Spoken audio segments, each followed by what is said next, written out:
There is a quiet, often unspoken shift that happens the moment you stop receiving a paycheck and start relying on the resources you've built over a lifetime. It's a transition that is far more profound than just moving numbers from one column to another. After 30 or 40 years of practicing the discipline of more saving, more investing, more growth, you are suddenly asked to master the art of enough. Most of the financial advice we've consumed for decades focuses on the mechanics of building a nest egg, but very little of it prepares us for the emotional weight of actually using it. We find ourselves standing at the edge of a new territory, realizing that the very habits that made us successful savers can sometimes become the very obstacles that prevent us from being happy retirees. Today, I want to explore why our relationship with money must evolve as we do, and how we can navigate the three most significant behavioral shifts that define this chapter of life. The first, and perhaps most significant shift, is the transition from accumulation to deaccumulation. In the world of financial planning, we often treat this as a simple math problem. You have a certain amount of capital, you apply a safe withdrawal rate, and you adjust for inflation. But in the human heart, this is a massive psychological hurdle. For the better part of your adult life, your worth, at least in a financial sense, was measured by how much you could add to the pile. You were trained to delay gratification. You looked at a market downturn as a sale where you could buy more shares. Your successes were marked by green arrows and rising balances. Then, almost overnight, the objective changes. Success is no longer defined by how much you can keep, but by how well you can spend to support the life you want to live. This leads us to a second concept, the non-linear nature of risk. Traditionally, we are told that as we grow wealthier, our ability to withstand market swings should increase. If you have $10 million, a 10% drop shouldn't theoretically change your lifestyle as much as it would for someone with $100,000. But behaviorally, the opposite is often true. As your balance grows, the numerical loss of a market correction feels much heavier. Losing 10% of a large portfolio feels like losing a house or a decade of labor. This is why wealth and worry often grow in tandem rather than wealth curing worry. Finally, we have the conflict between emotional safety and mathematical reality. We are wired to seek immediate comfort. In the face of uncertainty, our instinct is to pull back, to hide in cash, or to eliminate all volatility. While these choices feel like a warm blanket in the short term, they often create a different, more silent danger. The risk that our purchasing power will be eroded by inflation over 20 or 30 years, or that we will outlive our assets because we were too afraid to let them grow. Understanding these concepts is the first step towards a retirement that feels as secure as the spreadsheets say it should be. Let's look at how this manifests in the lives of people just like you. I think of a couple I'll call David and Sarah. They spent 40 years as diligent savers here in the US, working steady jobs and maximizing their 401k. When they finally retired, they had a portfolio that by any objective measure was more than enough to fund their dream of traveling and visiting their grandchildren across the country. However, during their first year of retirement, a strange thing happened. Every time they went to book a flight or eat at a nice restaurant, Sarah felt a pang of guilt. David would obsessively check their brokerage account every morning. Even though the market was performing well, the act of seeing their balance fluctuate without a new deposit coming in created a sense of portfolio fragility. They found themselves canceling trips they could easily afford simply because they couldn't shake the feeling that they were breaking their savings. They were financially wealthy but behaviorally impoverished. Then there is the story of Robert, a retired engineer who valued precision and safety above all else. After a particularly volatile year in the stock market, Robert decided he'd had enough of the stress. He moved 60% of his portfolio into cash and short-term CDs. In the moment, he felt a tremendous sense of relief. He no longer cared what the S&P 500 did. But 3 years later, the safety of his decision began to reveal its true cost. Prices for healthcare, groceries, and travel had climbed significantly. Because his money wasn't working for him, he had to start cutting back on his lifestyle just to keep his principal intact. His quest for emotional safety had actually increased his longevity risk, the risk of running out of money before running out of time. These stories remind us that retirement planning isn't just about managing money, it's about managing the person who owns the money. So, how do we bridge this gap between what the math says and what our heart feels? It requires a deliberate, step-by-step strategy to rewire our financial behavior. The first step is to create a permission structure. If you struggle with the transition to spending, don't rely on your intuition. Rely on a system. One effective way to do this is the bucket strategy. Divide your assets into 3 distinct time horizons. Bucket 1 is your live-on money, cash and short-term bonds that cover your next 2 to 3 years of expenses.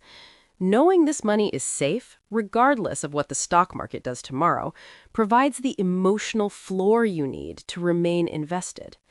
Bucket 2 is your adjust money for the 5 to 10-year mark, and bucket 3 is your growth money. By siloing your cash this way, you give yourself literal permission to spend from bucket 1, while allowing bucket 3 to do the heavy lifting for your future self. Step 2 involves reevaluating your risk tolerance through the lens of the sleep test, but with a twist. Instead of asking how much you can lose, ask yourself what the utility of your money is. If a market drop causes you to stop sleeping or starts affecting your health, your portfolio is too aggressive, regardless of what a computer model says.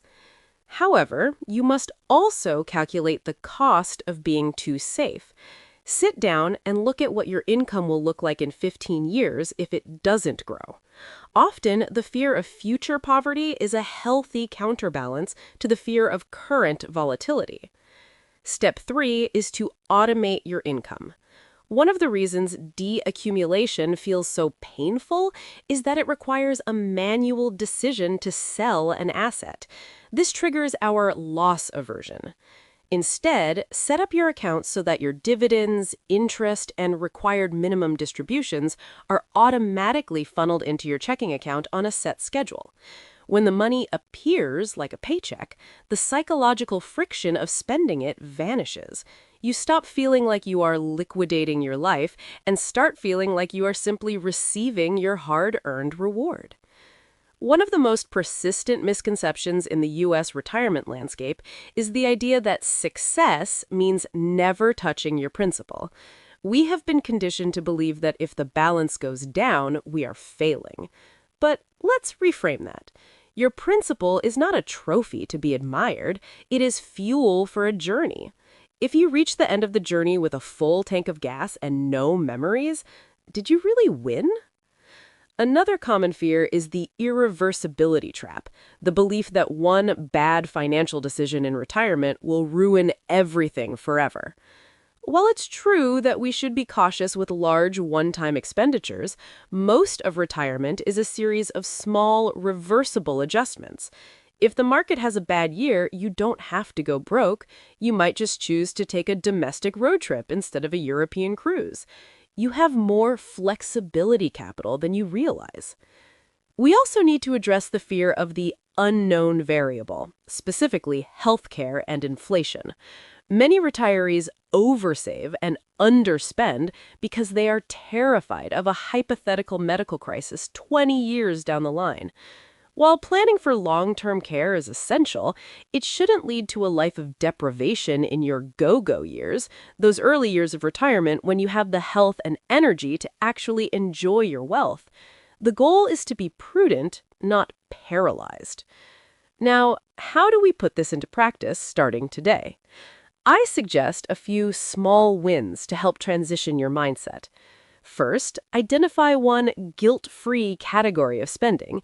Maybe it's taking your children out to dinner once a month or upgrading your seats on a flight.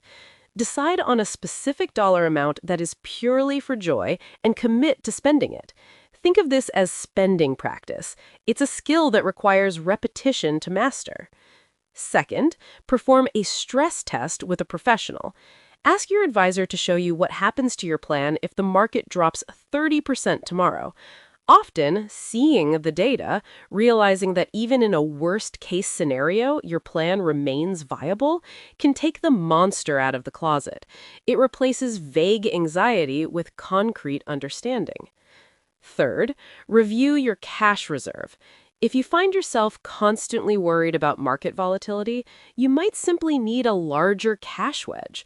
While having too much cash is a long-term drag on performance, having just enough to feel secure can be the behavioral insurance that prevents you from making a catastrophic mistake, like selling your stocks at the bottom of a cycle. Sometimes the most rational thing you can do for your portfolio is to make it slightly irrational enough to keep you comfortable. As we wrap up our time together, I want you to take a deep breath and acknowledge how far you've come. You've done the hard work of building a foundation. You've navigated the complexities of a career, raised families, and contributed to your community. You have earned the right to a retirement that is defined by peace, not by a persistent low-grade fever of financial anxiety. Remember that wealth is not just the number at the bottom of your statement, it is the ability to live life on your own terms. Your money behavior shouldn't be a static set of rules you learned in your 30s. It should be a living, breathing strategy as you do. The biggest mistake isn't necessarily a bad investment. It's using an old mindset for a new life. I'd like to leave you with a question to reflect on this week. If you knew with absolute certainty that your financial needs would always be met, what is one thing you would do differently today? How would you spend your time? And how would you use your resources to create a legacy of experiences rather than just a legacy of digits? If this perspective resonated with you, I invite you to share your thoughts in the comments. I read them personally, and I'm always moved by the wisdom and experiences of this community. It's through these conversations that we all learn to move from a place of fear to a place of confidence. If you found this helpful, please consider sharing it with a friend who might be navigating these same transitions. And if you'd like to join us for more of these reflections on the intersection of money and life, I would be honored to have you subscribe. I'm Clara Morgan. Thank you for spending this time with me. I'll see you in our next conversation. Until then, be well.